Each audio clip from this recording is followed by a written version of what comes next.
Halo guys, kembali lagi bersama kita di sini. Oke, lanjutin. Jadi di video kali ini kita mau ngebahas tentang HTML. Jadi HTML itu sebenarnya dasar dari pemrograman. Nah, Iya. Iya, dasar. dasar dari pemrograman kan? Tuh, Nah, pemrograman web ya. pemrograman web. Aplikasi pakai ini enggak? Kalau aplikasi? Kalau enggak, jadi ada beberapa tipe pemrograman. Pemrograman web, desktop, sama mobile. Itu beda juga bahasa pemrograman yang dipakai. Kira sama. Berarti HTML itu khusus untuk ini ya, apa website doang? Betul, markup, bahasa markup. Bukan bahasa pemrograman ya. Oh iya, maksudnya ke markup deh. Ya. Jadi kenapa bahasa HTML tidak masuk ke dalam kategori bahasa pemrograman? Karena dia tidak memiliki bahasa logikanya ya. Nggak ada, Karena tidak nggak bisa melakukan pengolahan data, Iya, logika nggak bisa. ya, dan nggak bisa mecahin masalah ya dengan kayak logika terus variabel. Nggak bisa ya. Itu. Dia cuma lebih ke kerangka kerja tampilan aja. Oke. Jadi langsung ke pembahasannya aja. Kita mau ngebahas tentang HTML dari tag-nya ya. Oke, dari tag dasar sampai jadi. Jadi, nah. Oke. Jadi Gimana?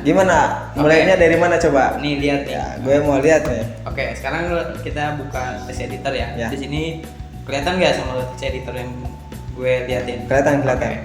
Di sini gue pakai yang namanya Sublime Text. Nah, text editor Sublime Text. Nah, kalau kita mau buat HTML di sini sebenarnya gampang. Kita tinggal buka text editornya, kemudian kita tinggal buat HTML-nya. Nah, di sini ada fitur dari Sublime-nya, yaitu kalau kamu mau, misalnya kalau kita mau bikin HTML, kita ubah dulu format penulisan kodenya di sini. Pilih HTML. Tujuannya buat apa? Buat nanti si Sublime ini bisa membaca bahwa kode yang kita tuliskan itu nanti formatnya HTML. Nah, di HTML itu sebenarnya dasar dari HTML itu ialah kerangka kerjanya seperti ini Ki. Ketika kita buat HTML seperti ini ya, gue enter. Nah, sebenarnya ini kerangka dasar dari HTML. Maaf, gue skip. Ini kerangka dasarnya dari HTML. Dimana kalau kita mau buat web gitu kan menggunakan HTML, maka kerangka dasarnya kita harus menuliskan kode ini. Dari mulai HTML, ini menandakan bahwa codingan kita ini codingan HTML. Kemudian head itu menandakan kepala si HTML-nya. Kemudian body itu adalah isi dari si HTML-nya. Nah, nanti nanti kan web itu berbentuk ya. Jadi ada warna biru, terus ada kata-kata apa gitu, gambar apa. Nah, itu nanti diisinya di sini, di konten. Kayak gini, di konten. Di sini nanti di dalam body. Jadi diapit sama body ini. Ini body pembuka, ini body penutup. Nah, di HTML itu biasanya harus diawali dengan pembuka dan penutup. Pembukanya apa? Misalnya tagnya itu pembukanya body. Berarti kita harus tutup tag body itu dengan garis miring body yang menandakan itu penutup dari body. Nah, yang menjadi pembeda antara penutup sama pembuka sama penutup itu di mana kan di body sama body. Oke, dari garis miring di sini. Oh. Kayak gini. Berarti kalau misalkan nggak ada garis miringnya tidak bisa disebut penutup ya? Nggak bisa disebut dan nggak penutup. bisa ini juga ya, nggak nampil juga ya kalau misalkan Bisa aja. Kalau nampil bisa. Cuma nanti tampilannya jadi berantakan. Jadi nggak sesuai. Pokoknya jadi nggak jelek lah kayak gitu. Sekarang gue bahas lagi, ini body ya. Body itu tujuannya buat isi konten di dalamnya. Kemudian di sini ada head. Head itu palanya. Di website kan lo pernah ngoding HTML enggak? Pernah. Di situ kan biasanya ada yang namanya CSS. CSS yang dimana fungsinya untuk mempercantik suatu tampilan web. Nah, CSS itu kan ada yang namanya internal, eksternal, sama inline. Nah, penulisannya itu kalau internal sama eksternal itu penulisannya kita di atas head di sini atau di dalam head. Jadi di kepala ya tulisnya. Sebenarnya bisa ditulis di sini, di body bisa. Cuma enggak sesuai dengan sistem penulisan dari si HTML-nya kayak gitu. Nah, di head ini biasanya kita tambahin banyak sekali tag. Misalnya dari title itu kan buat judul ya. Misalnya halaman 1 gitu kan. Ini judulnya kita simpan di head. Kemudian banyak lagi tag yang bisa kita gunakan di head. Kayak meta, kemudian nanti meta banyak, meta apa di sini banyak. Kayak Meta Carset tuh. Iya, meta Carset. Ya Meta Carset UTF-8 itu Iya. sebenarnya gue masih belum paham, tapi gue di setiap gue ngoding gue pakai aja, tapi jujur gue nggak paham. Ya. Nah, Nah, sebenarnya banyak nanti kalau lu main SEO ya, karena kan kalau Google itu ngindeks web itu berdasarkan dari seberapa baik kode HTML yang lu buat kayak gitu. Nah, nanti pasti di sini banyak kode-kode untuk tag gitu ya.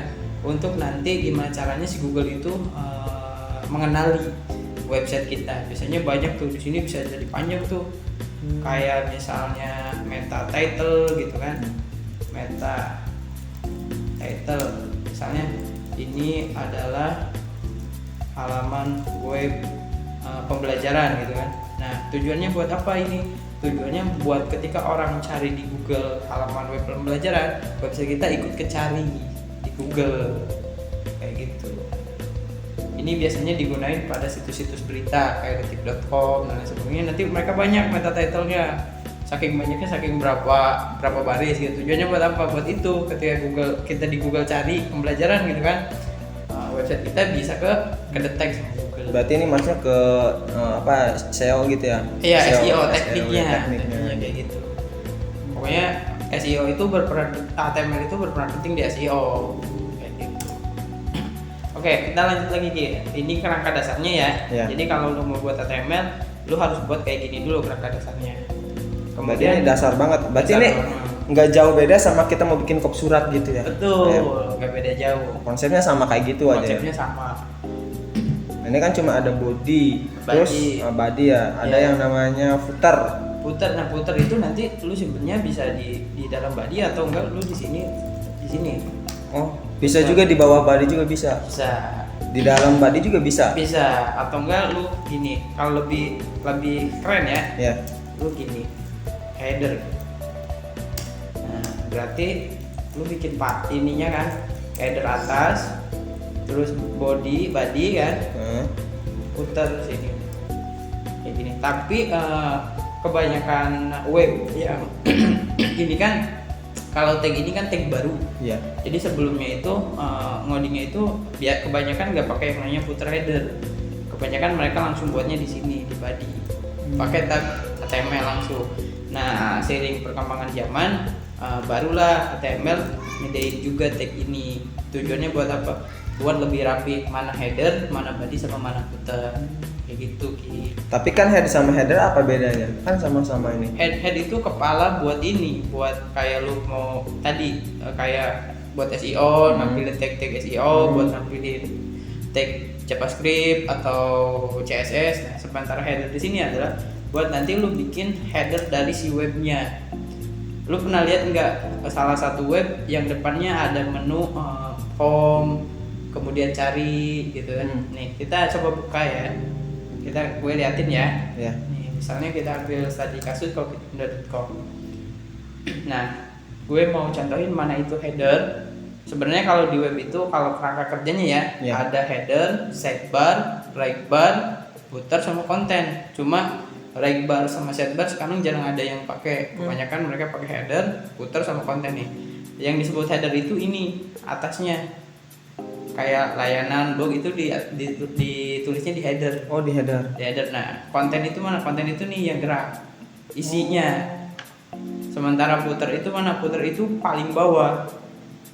Jadi kayak deskripsi. Misalnya gue buka salah satu web yang gue buat juga ya. Iya. Nih. Ini salah satu web yang gue buat nih. Agak lama nih. Nah, headernya mana? Headernya ini. Ini headernya. Kelihatan gak sih kursor gue? Enggak ya? Ini yang ada kategori, yang ada misalnya itu headernya. Kontennya mana? Ini kontennya. Footernya mana? Footer itu kan biasanya buat nampilin keterangan dari website. Contohnya gini. Tuh, ini footernya. Website ini apa? Kemudian hubungi kami. Biasanya itu kan ditaruh di footer kayak gitu. Sama kayak di web Coffeetindo juga kan sama tuh. Coffeetindo itu apa? Cuma kan beda gaya footernya aja. Tapi kerangkanya ini headernya. Yang biru Coffeetindo itu ya. Kemudian yang gerak-gerak ini kontennya, sama yang paling bawah itu footernya. Kalau lu ambil studi kasus web manapun ya pasti kayak gini, mau web di lokal maupun non lokal ya, Iya. pasti kayak gini, header, body sama footer, nanti ada regbar sama sidebar. Itu Tapi sekarang jarang ya kalau misalkan jarang. Kalau itu lebih ke kayak website ini sih. Gue ambil studi kasus lagi ya, misalnya ini yang ada sidebar sama ininya ya. Kayak kita website lokal aja ya. Ya.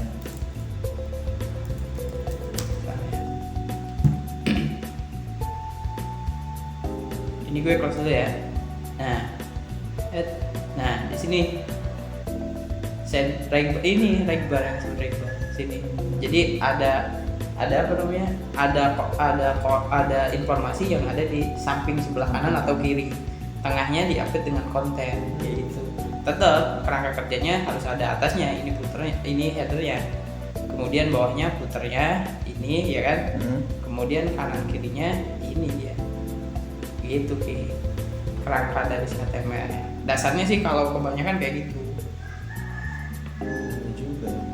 Tapi yang sekarang sih kebanyakan pakainya header, body, konten ya. Dua body sama footer itu aja sih.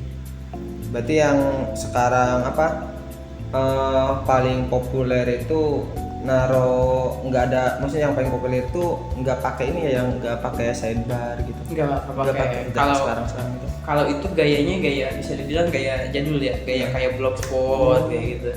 Jadi kalau sekarang kan kebanyakan website kan minimalis ya. Satu baris atas bawah udah enak tuh di scroll. Kalau ada kiri kanan kan sebenarnya kenapa sekarang nggak banyak yang kiri kanannya nggak dipakai, karena sekarang menyesuaikan sama tampilan mobile. Coba lu bayangin kalau lu pakai rata kiri sama rata kanan gitu kan, tengahnya konten, tampilan mobilenya bentuknya kayak gimana? Yang kirinya pasti kan nggak kelihatan, kanannya nggak kelihatan, makanya sekarang posisinya dienakin. Jadi kayak sebaris, tinggal lu scroll aja. Informasinya semuanya di konten atau enggak ditambah tab baru gitu. Oke, baik lagi ke HTML nih ya. Dari tampilan HTML yang kayak gini, itu ini udah memenuhi standar buat website aja udah kayak gitu. Udah memenuhi standar Jadi buat nggak ada tambahan lagi. Nggak ada, nanti tambahannya tinggal lu menyesuaikan aja website lu mau dibuat kayak gimana. Oke. Terus gue mau nanya lagi nih ya. Ini satu pertanyaan yang mungkin ada teman-teman juga yang nggak tahu. Nah, meta name viewport itu untuk apa? Ini untuk tampilan. Untuk tampilan. Tuh bisa dilihat with, device with. Jadi kalau misalnya gini, kita jalanin aja, kita runningin codingan yang kita buat, kita jalanin. Misalnya gue buat di sini halaman pertama HTML kan. Sekarang kita save dulu ya. Yeah. Nah, save-nya kalau HTML tetap lu harus pakai yang namanya index.html. Jadi harus kayak gini. Ini ya. Jadi extensionnya harus .html. Gue save. Kemudian coba ada nggak? Oh, kayaknya gue salah nyimpen nih. Bentar ya. Oke. Gue buat di sini, new file, copy paste. Gue save lagi nih. Gue namain index aja ya, index.html. Nah, sekarang kan udah ada nih. Yeah. Sekarang kita coba jalani nih di web browser. Kalau HTML itu kita codingannya udah bisa langsung jalan di web browser tanpa harus adanya kayak web server atau lain sebagainya, nggak usah kalau HTML. Jadi dia udah bisa langsung jalan. Kita coba dulu ya. Mana nih?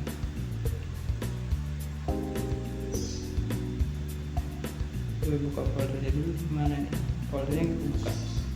Oke, sambil nunggu foldernya kebuka, ada yang lu mau tanyain nggak nih? Kita di sini HTML.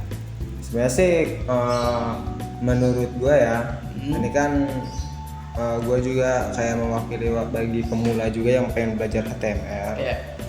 Bagian yang mungkin segini juga udah cukup sebenarnya, ya menurut gue sih. Tapi mungkin kalau misalnya ada teman-teman yang memang dirasa ada yang kurang, kalian boleh komen ya, biar nanti kita bikin video selanjutnya yang lebih detail lagi. Ini sekedar hanya pengenalan saja. Ini sebenarnya pentingnya gitu. Oh seperti jadinya ini. kayak gitu. Nah, title itu nanti di sini. Tadi yang body itu nanti jadinya di sini. Kayak gitu. Sebenarnya kalau tadi yang lu bilang tag apa namanya, tag ini ya. Ya. Sebenarnya itu nanti menyesuaikan sama tampilan dari mobile.